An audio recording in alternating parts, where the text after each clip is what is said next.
Bismillahirrahmanirrahim. Assalamu alaikum, my dear students.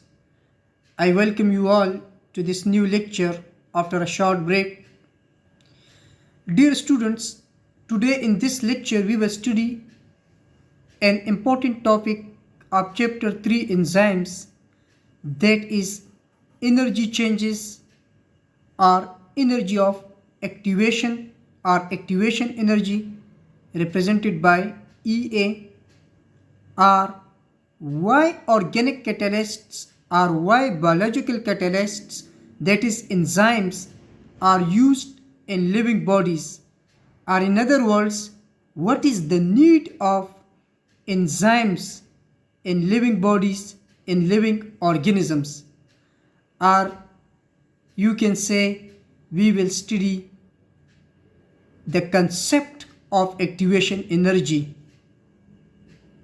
So dear students, in this topic we will study that what is activation energy and how enzymes lower the requirement of activation energy needed for a chemical reaction to occur, right? So first of all we will define enzymes. That what are enzymes? As you know that enzymes are biological catalysts, or enzymes are organic catalysts which speed up a chemical reaction inside a living cell by lowering the activation energy. So what are enzymes? Enzymes are biological catalysts which speed up the rate of biochemical reactions inside a living cell by lowering the activation energy. Enzymes क्या है? Biological catalyst आप सब जानते हैं, which speed up a chemical reaction inside a living cell. How the enzymes speed up a chemical reaction, a biochemical reaction? The enzymes speed up biochemical reactions by lowering the requirement of activation energy needed for a chemical reaction to occur. Now before that we study that how enzymes lower the activation energy. First we will know about activation energy, that what is activation energy or how can we define activation energy or energy of activation, right? So the amount of energy required or needed to reactant molecules or to substrate molecules in order to start or initiate a chemical reaction is called activation energy. The amount of energy, वो energy required or needed to reactant molecules or substrate molecules, जो कि substrate molecules या reactant molecules के लिए चाहिए होती है, in order to किस लिए? ताकि वो reaction start करे, in order to start a biochemical reaction. मतलब सबस्ट्रेट मॉलिक्यूल्स को एक बायोकेमिकल रिएक्शन के इनिशिएट और स्टार्ट करने के लिए जो अमाउंट ऑफ एनर्जी रिक्वायर्ड होती है, नीडेड होती है, that energy is called activation energy. So dear students, this is how we can define the activation energy. Once again, that the amount of energy required to reactant molecules or substrate molecules in order to start or initiate a biochemical reaction is called activation energy or energy of activation. Now coming into explanation, dear students, now listen to me very attentively और अपने साथ एक pen और page भी रख दे. Explanation के कुछ points मैं इसी तरह बताऊंगा थ्योरेटिकली, पहले आप उसको सुने और फिर अपने साथ नोट भी करें. उसी ही से इंशाल्लाह आपका कंसेप्ट बनेगा कि what is activation energy and how enzymes lower activation energy, right? So let's start explanation. Now you already know that what is activation energy. ऊपर definition नज़र भी आ रहा है. Molecules do not react with one another unless they are activated in some way. जो reactant molecules होते हैं वो उस वक्त तक रिएक्शन नहीं करते, do not react with one another unless they are activated in some way, यहाँ तक कि उनको किसी तरीके से एक्टिवेट न किया जाए। तो किस तरह हम मॉलिक्यूल्स को एक्टिवेट करेंगे ताकि उनके दरमियान रिएक्शन हो जाए, उनके दरमियान रिएक्शन स्टार्ट हो जाए। तो उनकी एक्टिवेशन, मॉलिक्यूल्स की एक्टिवेशन के लिए हमें क्या चाहिए? एनर्जी चाहिए। The energy that must be added to cause molecules to react with one another is called energy of activation और एक्टिवेशन एनर्जी।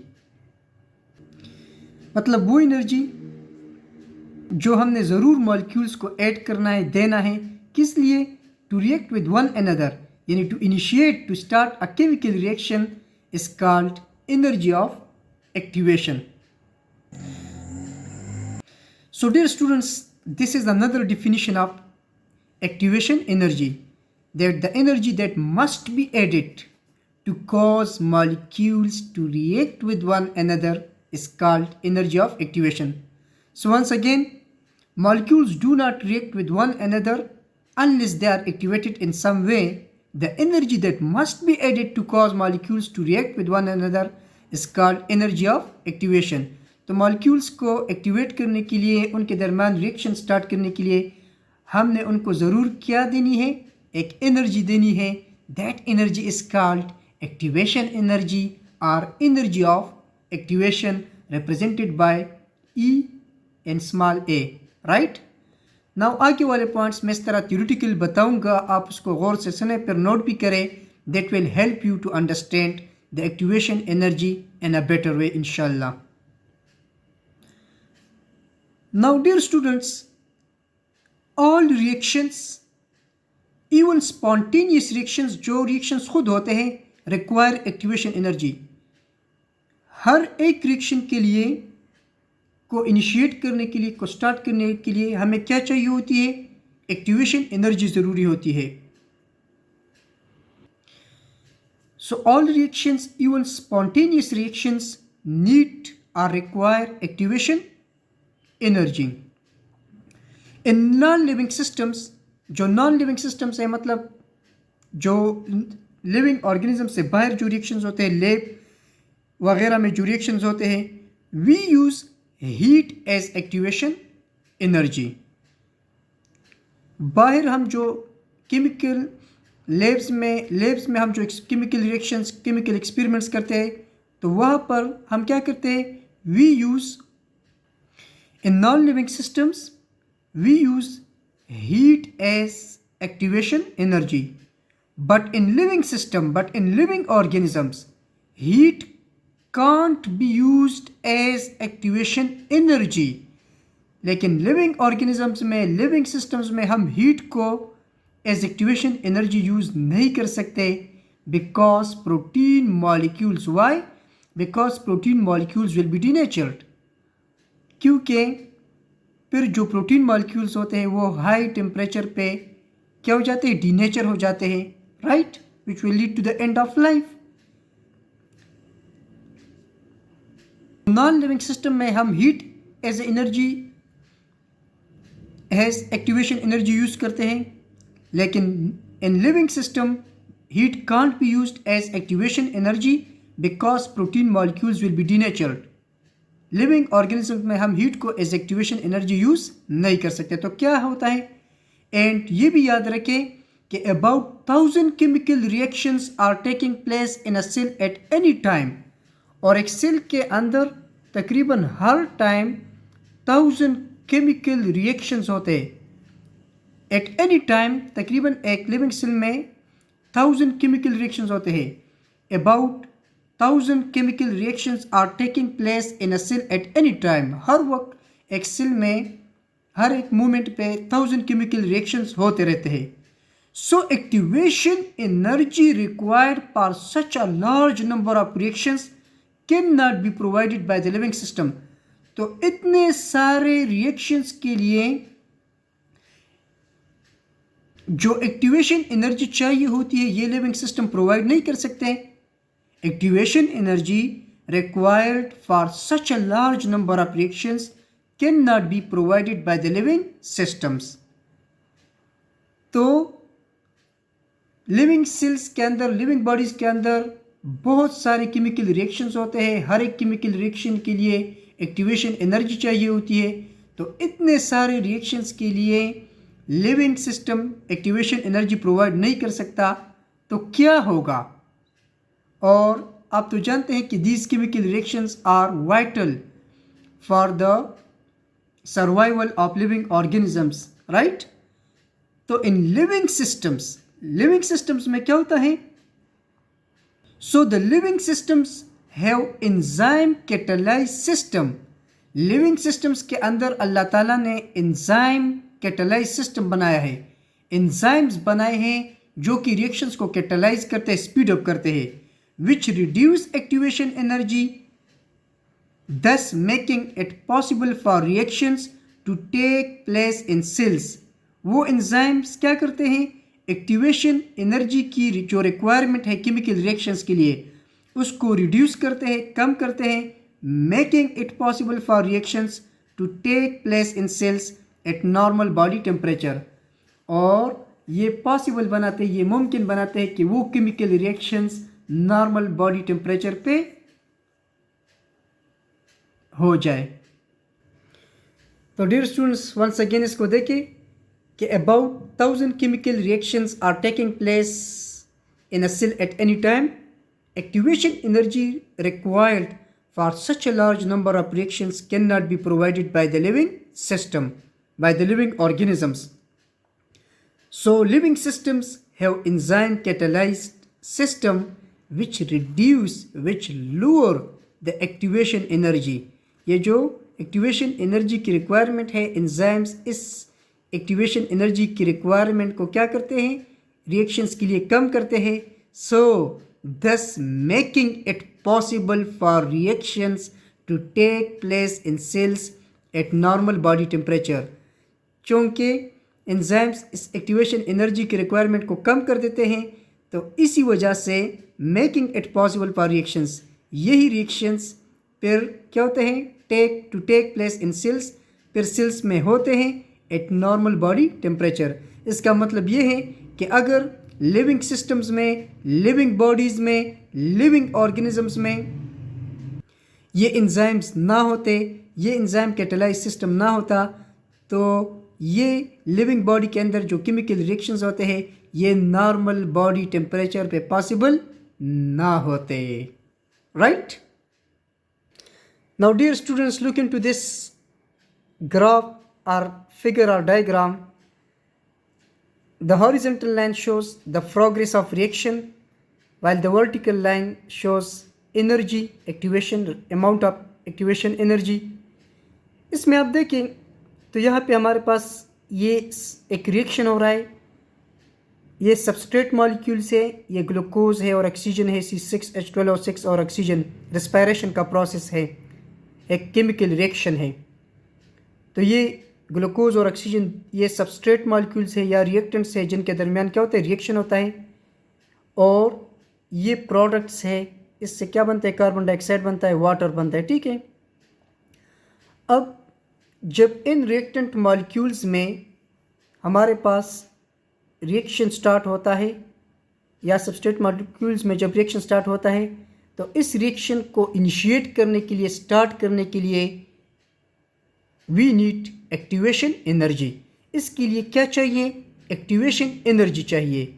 तो आप देख रहे हैं इस रेड लाइन को देखें, जब हमारे पास इस रिएक्शन के लिए जो स्पेसिफिक एंजाइम है या एंजाइम्स है वो एंजाइम नहीं है तो उसके लिए ये रेड लाइन को देखें इतनी सारी एक्टिवेशन एनर्जी चाहिए। इस रिएक्शन को स्टार्ट करने के लिए, इनिशिएट करने के लिए इतनी सारी एक्टिवेशन एनर्जी चाहिए। यहाँ पे लिखा है एक्टिवेशन एनर्जी विदाउट एंजाइम। जब एंजाइम इस रिएक्शन के लिए एंजाइम नहीं है तो इसके लिए let's suppose 1000 kilo joule energy आपने देना है without enzyme to start or initiate the chemical reaction between the substrate molecules. This amount of this huge or large amount of activation energy is needed, right? So the need, तो ये जो need of activation energy है, मतलब जब तक हमने in reactant molecules को इतनी एक्टिवेशन एनर्जी नहीं दी होती, मतलब नहीं देंगे, तो उस वक्त तक ये रिएक्शन शुरू नहीं होगा, स्टार्ट नहीं होगा. So the need for activation energy, ये जो एक्टिवेशन एनर्जी की जो नीड है, जो ज़रूरत है, act as a barrier to the beginning of reaction. मतलब ये जो एक्टिवेशन एनर्जी की ज़रूरत है, ये इस रिएक्शन के बिगिनिंग में, इनिशिएशन में, स्टार्ट होने में क्या है, एक बैरियर है, एक रुकावट है. लेकिन अगर इसी रिएक्शन के लिए हमारे पास एंजाइम है, तो फिर देखें ये ब्लैक लाइन को देखें, एक्टिवेशन एनर्जी विद एंजाइम. लेकिन अगर हमारे पास एंजाइम होता है, तो ये एंजाइम एक्टिवेशन एनर्जी का ये जो ज़रूरत है, जो रिक्वायरमेंट है, ये इसको कम कर देता है, और बहुत ज़्यादा कम कर देता है. ठीक है, तो एक्टिवेशन एनर्जी विद एंजाइम, तो उसी वजह से ये रिएक्शन जल्दी स्टार्ट हो जाता है, और जो सबस्ट्रेट मॉलिक्यूल होते हैं वो प्रोडक्ट्स में चेंज होते हैं. तो this is activation energy with enzymes. So this is activation energy without enzyme, and ये जो ब्लैक वन वाला है, this is activation energy with enzyme. तो ये एरो को देखें कि enzymes reduce or lower activation energy by this amount. ये एंजाइम्स एक्टिवेशन एनर्जी को इतना ज़्यादा कम कर देती है. मतलब अगर एंजाइम्स नहीं है, तो फॉर एग्जांपल ये रिएक्शन स्टार्ट होने के लिए 1000 किलो जूल एनर्जी चाहिए, लेकिन अगर हमारे पास एंजाइम हो तो फिर जस्ट 100 किलो जूल एनर्जी चाहिए, हमने सपोज किया. तो enzymes reduce or lower activation energy by this amount. तो ये वो एनर्जी डिफरेंस है without enzyme and with enzyme, right? So जब एंजाइम नहीं है, तो आप देखें कि ये बैरियर, जो एक्टिवेशन एनर्जी की रिक्वायरमेंट है वो ज़्यादा है, तो बैरियर उतना ही बड़ा है, ये रुकावट उतना ही बड़ा है. तो उसी वजह से रिएक्शन के लिए ज़्यादा एनर्जी चाहिए होगी, तो ये स्लो होगा, इस पे टाइम ज़्यादा लगेगा. लेकिन जब एंजाइम है, तो एक्टिवेशन एनर्जी की रिक्वायरमेंट कम है, तो थोड़ी सी एक्टिवेशन एनर्जी इसको चाहिए, तो ये जल्द ही इसमें रिएक्शन स्टार्ट हो जाएगा, और ये सबस्ट्रेट मॉलिक्यूल्स प्रोडक्ट्स में चेंज हो जाएंगे. सो देखिए, तो मैंने क्या लिखा है, the need for activation energy acts as a barrier, as a रुकावट to the beginning of reaction. The higher the activation energy, the slower will be the rate of reaction.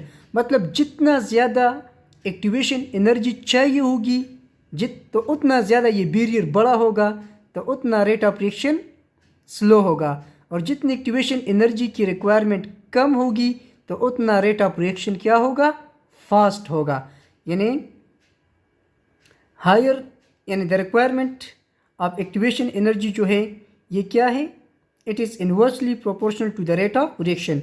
जितनी ज़्यादा एनर्जी चाहिए होगी, उतना रेट ऑफ रिएक्शन स्लो होगा. जितनी कम energy activation चाहिए होगी, उतना रेट ऑफ रिएक्शन फास्ट होगा. सो एंजाइम्स लोअर और रिड्यूस सच बैरियर्स. तो एंजाइम्स इन बैरियर्स को क्या करते हैं, कम करते हैं. किस तरह? By decreasing the requirement of activation energy. दस in the presence of enzymes, reactions occur at faster rate. Dear students, इसकी मिसाल ऐसी है ना कि इस सबस्ट्रेट मॉलिक्यूल को आप यहाँ पे कंसिडर करें कि ये एक शख्स है, और यहाँ पे एक स्टोन है, ये एक बड़ा सा स्टोन है, पत्थर है, और ये जो रेड लाइन है ना, ये एक पहाड़, आप इसको एक माउंटेन कंसिडर करें. तो ये शख्स क्या करना चाहता है, ये शख्स इस पत्थर को पहाड़ के इस साइड पे पॉइंट ए से पॉइंट बी पे लाना चाहते हैं, मतलब सबस्ट्रेट से प्रोडक्ट में चेंज करना चाहता है। तो देखिए जितना पहाड़ ऊंचा होगा, जितनी पहाड़ की ऊंचाई ज़्यादा होगी तो उतना ज़्यादा एनर्जी चाहिए होगी, उतना टाइम ज़्यादा लगेगा, ये प्रोसेस, ये काम स्लो होगा, ज़्यादा टाइम लगेगा। लेकिन जितनी पहाड़ की ऊंचाई कम होगी उतनी कम एनर्जी चाहिए होगी और कम टाइम लगेगा, ये काम जल्दी हो जाएगा, फास्टर रेट पे होगा। ठीक है, तो एंजाइम क्या करते हैं, ये जो बैरियर है, पहाड़ की जो ऊंचाई है, इसको कम कर देते हैं। इसकी मिसाल ऐसी है ना कि जिस तरह के एक ऊंचा पहाड़ है, तो जितना इसकी ऊंचाई ज़्यादा होगी, मतलब ज़्यादा एनर्जी चाहिए होगी, उतना काम, उतना प्रोसेस स्लो होगा। तो इसकी मिसाल ऐसी है कि एक इंजीनियर आ जाए और इस पहाड़ के दरमियान में से क्या करे, एक टनल बनाए, एक सुरंग बनाए। तो सुरंग की वजह से इसकी ऊंचाई क्या हो जाती है, ख़त्म हो जाती है और ये तकरीबन आलमोस्ट लेवल हो जाता है उस रोड के साथ। तो क्या होगा, फिर कम टाइम लगेगा, कम एनर्जी लगेगी और ये पॉइंट ए से पॉइंट बी को आसानी के साथ आएगा। ठीक है, सो एंजाइम्स का काम क्या है, enzymes work as a tunnel, ये एज अ टनल काम करते हैं। ये उस बैरियर को क्या कर देते हैं, ऑलमोस्ट कम करके या ख़त्म ही कर देते हैं। तो इसी वजह से कम एनर्जी चाहिए होती है और वो जो काम होता है, जो प्रोसेस होता है, वो फास्टर रेट पे होता है। डियर स्टूडेंट्स, आपके बुक में एक्टिवेशन एनर्जी का एक और भी डिफिनीशन दिया है, पेज 66 पे आप देखें कि the activation energy is actually the energy required to form the transition state. To form the transition state. What is transition state? Transition state simply means is an intermediate state between the reactants and products in which the older bonds are broken in reactants and new bonds are formed. Transition state एक intermediate state होता है between the substrate and product, जिसमें substrate में older bonds break होते हैं और new bonds मतलब new product उससे बनता है। तो एक्टिवेशन एनर्जी क्या है, the activation energy is actually the energy required to form the transition state. Activation energy वो एनर्जी है जो कि एक ट्रांजिशन स्टेट, रिएक्टेंट्स को ट्रांजिशन स्टेट में लेके आता है। तो जब इन मॉलिक्यूल्स, रिएक्टेंट मॉलिक्यूल्स को एक्टिवेशन एनर्जी मिल जाती है तो ये ट्रांजिशन स्टेट में आ जाते हैं, मतलब यहाँ पे पीक पे पहुँच जाते हैं। तो जब ट्रांजिशन स्टेट में आ जाते हैं तो इनमें फिर ऑटोमेटिकली ये ओल्डर बॉन्ड्स ब्रेक होते हैं और न्यू बॉन्ड्स बन के इससे क्या बनते हैं, प्रोडक्ट्स बनता है। ठीक है, तो transition state is an intermediate state in which the older bonds are broken in the reactant and new bonds are formed, or in other words the state in which the rearrangement of bonds occur to form products is called transition state, जिसमें rearrangement of bonds होती है और उससे क्या बनते हैं, products बनते हैं। So as we studied that enzymes lower the activation energy. For example, इस रिएक्शन को देखिए जिसमें hydrogen peroxide is changed into water and oxygen without catalyst, without enzyme to initiate or start or convert the hydrogen peroxide into water and oxygen. 86 kilojoule energy is required, but in the presence of enzyme catalyst only 1 kilojoule, just 1 kilojoule energy is needed to initiate this reaction. This is how the enzymes reduce the chemical, this is how the enzymes reduce or lower the activation energy required for a chemical reaction to occur, to start, right? Now we have studied activation energy in detail and we studied that enzymes lower the activation energy, but the question still remains that how enzymes lower or reduce activation energy. So the answer is that enzymes lower or reduce activation energy in several ways. Number one, enzymes change the shape of substrate molecule and reduce the requirement of energy for this change. Enzymes substrate molecule के shape में ऐसा कोई change लेके आता है जिसकी वजह से क्या होता है, reduce the requirement of energy for this change, उस चेंज के लिए जो एनर्जी की रिक्वायरमेंट होती है वो क्या हो जाता है, कम हो जाता है। For example, enzyme stretches the reactants or substrate and break the bonds easily by using less energy. enzymes reactant molecules को stretch करता है जिसकी वजह से bonds easily break हो जाते हैं by using less energy. Number 2, enzymes bring substrate in correct orientation to react. What does it mean? Some reactants need kinetic energy to collide and perform reaction. कुछ reactants को kinetic energy चाहिए होती है to collide, to combine and perform reaction, के वो मिले और reaction करे।